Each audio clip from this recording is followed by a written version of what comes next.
Okay, so basically I'm going to just talk about physical law here.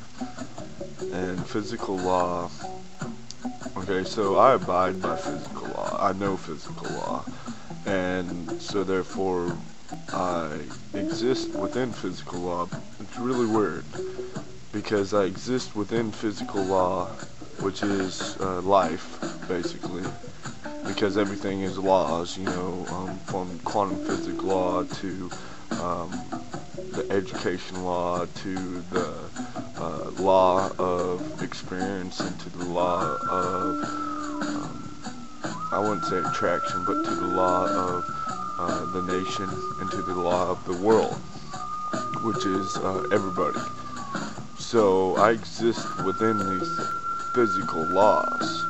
Okay, but at the same time, my whole life I've been striving to break away from these physical laws. I accept, the physical laws.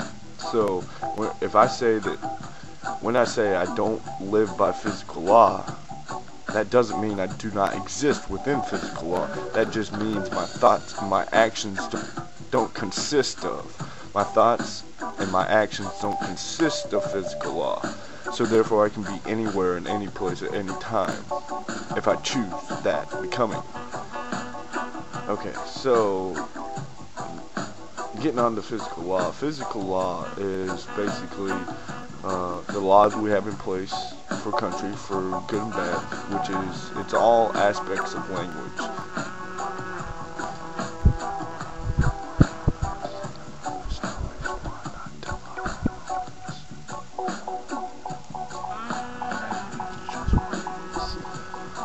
Carl Jung said, "Your vision will become clear only when you look into your heart. Who looks outside dreams, who looks inside awakens." That's Carl Jung. That's just a piece of Carl Jung. And I recommend, if you're looking to scientifically find the wholeness, scientifically find everything, as far as, intermixing the spiritual with the scientific, and because, you don't become a doctor of psychology without knowing science and without knowing the physical realm. I mean, you have to know the human body, the human brain, before you can ever get a doctorate in psychology. So Carl Jung, he's a very good example of everything, and that's really the transposition that we have here. Okay, we have basically all these scientists who have studied and studied and studied the physical laws of the universe, and then they come down to one, conclusion, or all different kinds of conclusions, but it relatively leads back to the same place.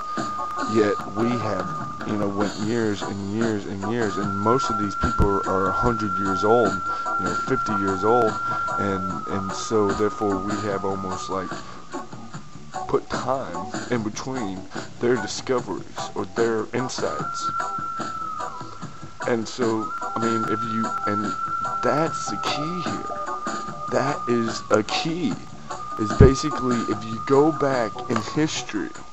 I'm not talking about where we think we are now. I'm talking about, you go back in history and you look at the science, you look at the philosophy, you look at the psychology of the people that were in those fields, then they lead you onto the whole state of being of everything is inside. Nothing is outside, everything is inside. So now we're back on physical law. So physical law is something that exists outside of us, okay? It's outside of us. We live in it, so we have to abide by it. We have to acknowledge it. We have to feel it. We have to do it. We have to live it, okay? But that doesn't mean that you have to be it. That makes any sense. Okay, what I'm saying is that you don't have to be physical law. You can use it, which I have found out to be very easily done once you come to a realization that it is a physical law and it is outside of you, so you can use it.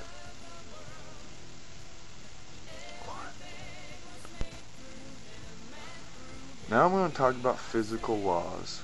And physical laws is nothing more than what I say. What I say about physical laws being an outer experience does not mean that it's not produced within the brain matrix and the body energy matrix first, and also within the human energy matrix as a whole.